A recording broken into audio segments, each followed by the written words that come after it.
The American Constitution was the first to begin with a preamble. Many countries, including India, followed this practice. The term preamble refers to the introduction or preface to the Constitution. It contains the summary or essence of the Constitution.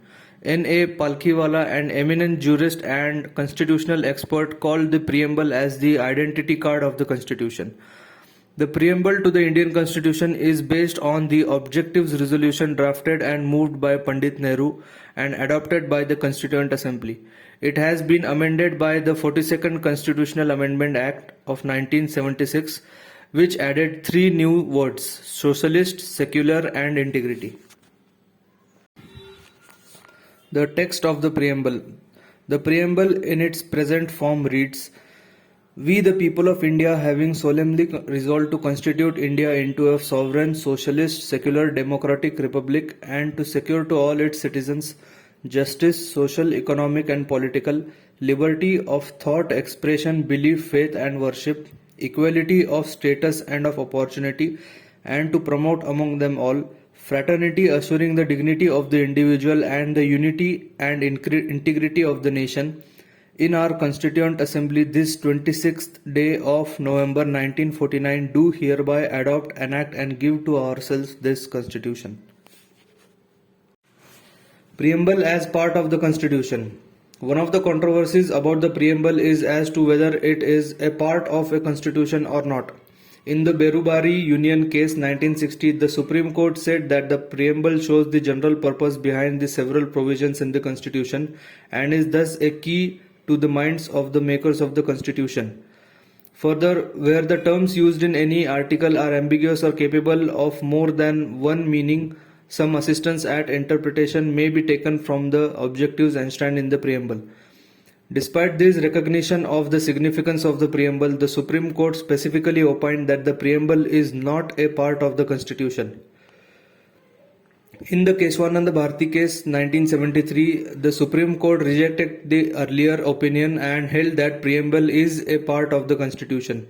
It observed that the preamble is of extreme importance and the Constitution should be read and interpreted in the light of the ground and noble vision expressed in the preamble. In the LIC of India case 1995, also the Supreme Court again held that the preamble is an integral part of the Constitution.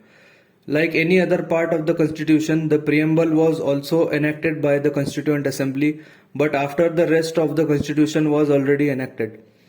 The reason for inserting the preamble at the end was to ensure that it was in conformity with the Constitution as adopted by the Constituent Assembly. While forwarding the preamble for votes, the President of the Constituent Assembly said, "The question is that preamble stands part of the Constitution."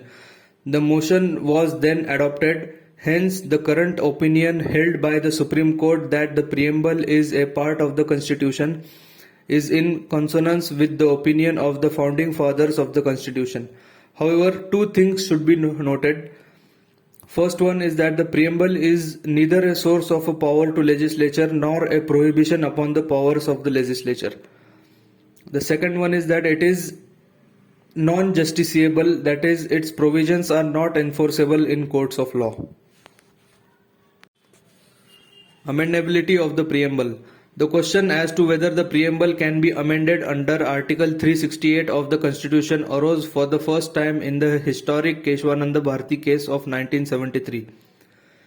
It was urged that the preamble cannot be amended as it is not a part of the Constitution. The petitioner contended that the amending power in the Article 368 cannot be used to destroy or damage the basic elements or the fundamental features of the Constitution which are enshrined in the preamble.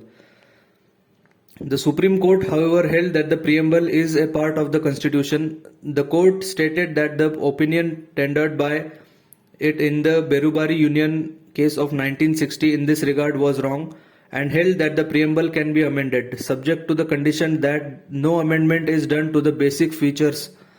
In other words, the court held that the basic elements or the fundamental features of the Constitution as contained in the preamble cannot be altered by an amendment under Article 368. The preamble has been amended only once so far in 1976 by the 42nd Constitutional Amendment Act, which has added three new words: socialist, secular, and integrity to the preamble. This amendment was held to be valid.